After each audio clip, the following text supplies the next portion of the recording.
Hello students, ये पहला सवाल है। ये रोटेशनल डायनामिक्स है। ये पहला सवाल है। दो रिंग हैं, सेम रेडियस है, सेम मास है, are placed such that their centres are at common point and their planes are perpendicular to each other. The moment of inertia of the system about an axis passing through the center and perpendicular to the plane of one of the ring. तो इसका solution ये रहा कि दो ring इस तरह से हैं, एक ये है, इसका रेडियस है, ये इसके परपेंडिकुलर है. तो इस एक्सिस के अबाउट इसने एम आई पूछा है, तो ये तो डायमीटर के अबाउट हो जाएगा और दूसरे का उसके perpendicular to the plane of the ring हो जाएगा. तो एक का तो एम आर स्क्वायर बाई 2 होगा रिंग 1 का, रिंग 2 का एम आर स्क्वायर होगा, तो ऐड होकर 3/2 एम आर स्क्वायर हो जाएगा. तो इसका ऑप्शन जो है 3C is correct. Next question है, uniform thin disc of mass M and length 12 L is bent to with a regular hexagon बना दिया गया. Its moment of inertia about an axis passing through the centre of the mass and perpendicular to the plane of the hexagon is. अब इसमें कौन सा सही 20 ml square, 6 ml square, 12/5, इनमें 30 ml square. तो इसका आंसर 20 ml स्क्वायर है. वो ऐसे आता है क्योंकि ये 12 L लेंथ थी और रेगुलर हेक्सागोन की हर एक की लेंथ 2L हो ही गई. अच्छा, अब इसका जो मास था वो टोटल मास m था, तो हर एक का m/6 हो गया.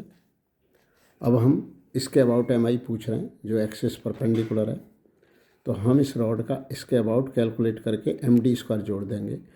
लेकिन इसके अबाउट जो mi होता है वो ml²/12 होता है, लेकिन यहाँ m की जगह m/6 है और l की जगह 2l है और d जो है वो 2l sin 60 है.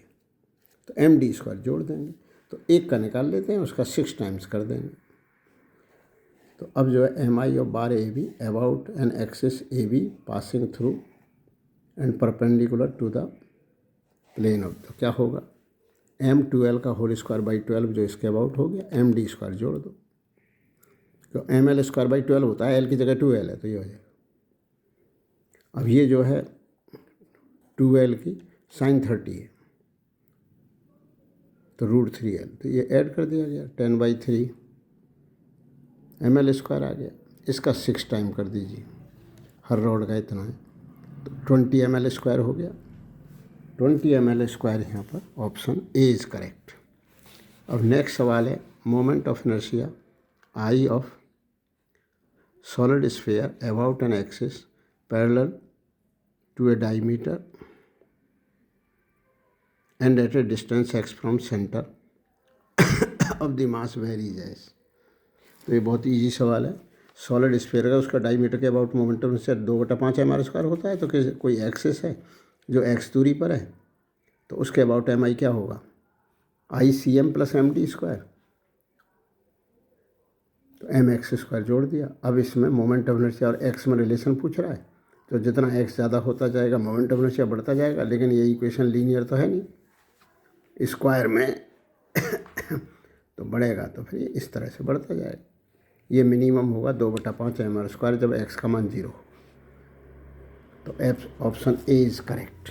तो ये है. ये क्यों नहीं है, कम तो कभी हुआ ही नहीं. ये क्यों नहीं है, कम तो कभी हुआ ही नहीं.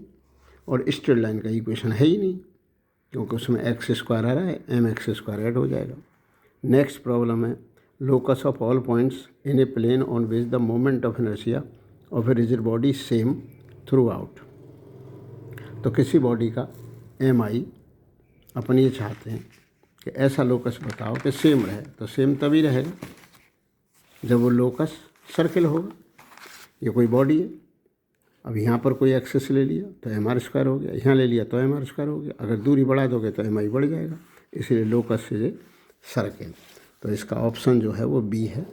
Locus of all points in a plane on which the M I of a rigid body same throughout is a circle. Straight line नहीं हो सकता, पैराबोला नहीं हो सकता, एलिप्स नहीं हो सकता, सर्किल होगा, क्योंकि एम आई सेम चाह रहा है तो सेम डिस्टेंस हो. एम एक्स स्क्वायर होता है। तो लोकस इज ए सर्किल।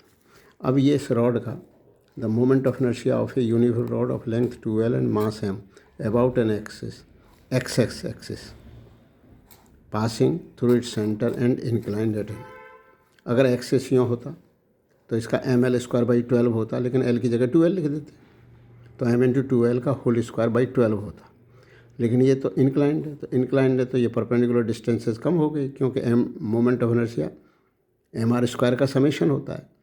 तो यहाँ पर अपन ने x दूरी पर एक dm मास ले लिया, वहाँ से परपेंडिकुलर गिराया तो वो x sin अल्फ़ा गिर गया, तो dm x sin अल्फ़ा का होल स्क्वायर आ गया। इसका di बोलेंगे, इसको di बोलेंगे, और x को इंटीग्रेट कर देंगे 0 to L और उसका डबल कर देंगे। क्यों? क्योंकि वैसे ही इसका होगा, तो 0 to L, तो lambda dx x sin L, तो लैम्डा तो बाहर ले लिया जो कि मास पर यूनिट लेंथ है। डबल अपन ने कराई था 2 लैम्डा, फिर साइन स्क्वायर अल्फ़ा भी बाहर ले लेंगे, तो x² का इंटीग्रेशन 0 to L होगा जो कि L³/3 आएगा। तो ये होते होते ये आ गया, तो इसमें आंसर ए इज़ करेक्ट। कितना आया? ml²/3 sin square alpha. और इसको ऐसे भी समझ सकते हो कि अगर ये यूँ होता तो ml²/3 आता, मतलब m×2L का होल स्क्वायर/12 आता। लेकिन अब डिस्टेंस साइन अल्फ़ा के रेशियो में कम हो गई तो उसका स्क्वायर होता है, तो इसलिए साइन स्क्वायर अल्फ़ा आ गया। अब है next question. A wire of length L and mass m is bent in the form of a rectangle ABCD rectangle में L लंबाई का वायर है, मास m है, लेकिन AB 2 टाइम्स ऑफ BC है, तो MI चाह रहा है अबाउट द साइड BC। तो हमने ऐसे कर लिया। तो ये L लंबाई थी तो सारा जोड़ L चाहिए, लेकिन ये लंबाई डबल है, तो ये L/3 2L/3 हो जाएगा, और ये L/6 L/3 हो जाएगा, तो 2L/3 प्लस L/3 L आ जाएगा। तो इसके अबाउट MI पूछा है, तो ये दो रॉड का तो जो MI लिखना है वो एंड के अबाउट होता है, जो ml²/3। अब m की जगह ये भी तो सोचना पड़ेगा कि मास क्या रह गया, क्योंकि पूरे इसका मास m था, तो दो का मास इन दो के मास से, तो इनका m/6 है, इनका m/3 तो टोटल m आ जाएगा। तो इसका MI इसी के अबाउट 0 होगा, तो 0 लिख दिया। m/6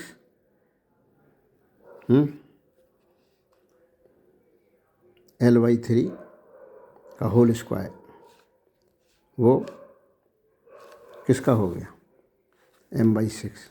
ये क्योंकि हर कतरा यहाँ से L/3 दूरी पर है, तो इसको तो एक ही जगह मास मान सकते थे इसका, तो m/6 L/3 का होल स्क्वायर। अब रहे इन दो को इंटीग्रेट करने की ज़रूरत नहीं है। एंड के अबाउट जो MI होता है ना, ml²/3 लिख दो, लेकिन m की जगह m/3 लिखा जाएगा और L की जगह L/3 लिखा जाएगा, तो m/3 और ये 1/3 उसका है ml²/3। तो वैसे इस रॉड का है, वैसे इस रॉड का है, तो ये चाहे तो हम यहाँ भी डबल कर सकते थे या 2 बार लिख दिया। अब इन सबको ऐड करा अपन ने ml², तो यहाँ तो 0 था, यहाँ 54 आ गया, यहाँ 181 आ गया। अब इनका जो है LCM लेके तो 7/162 ml² आंसर आ गया, जो डी ऑप्शन इज करेक्ट। अब 7th क्वेश्चन है, ए particle moves in a circle with constant angular velocity omega about A point P on it's circumference. The angular velocity of the particle about the centre C of the circle. Actual में ये क्या पूछ रहा है कि कोई ये particle है जो सर्कमफ्रेंस पर कोई पॉइंट है, उसके अबाउट इस पार्टिकल की जो एंगुलर वेलोसिटी है वो ओमेगा है, इसके अबाउट।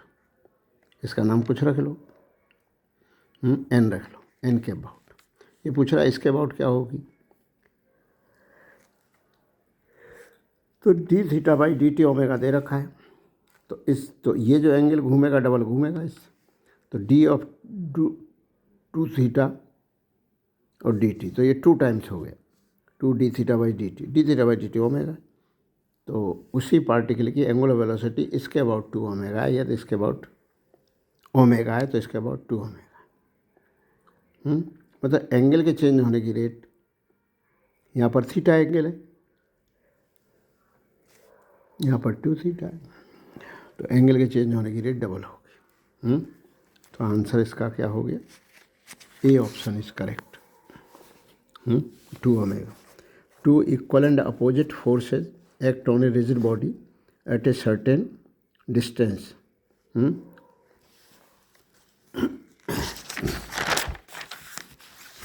दो फोर्स लगा दिए रिजिड बॉडी पे, body is free to rotate about CM, लेकिन ये क्या नेट टॉर्क आ जाएगी, तो बॉडी CM के अबाउट रोटेट कर जाएगी। Forces are equal, body is in translation equilibrium, मतलब सेंटर ऑफ मास आगे मूव नहीं करेगा, क्योंकि शुरू में वेलोसिटी 0 है और नेट फोर्स 0 है, तो सेंटर ऑफ मास का एक्सेलरेशन 0 है, तो ACM 0 है।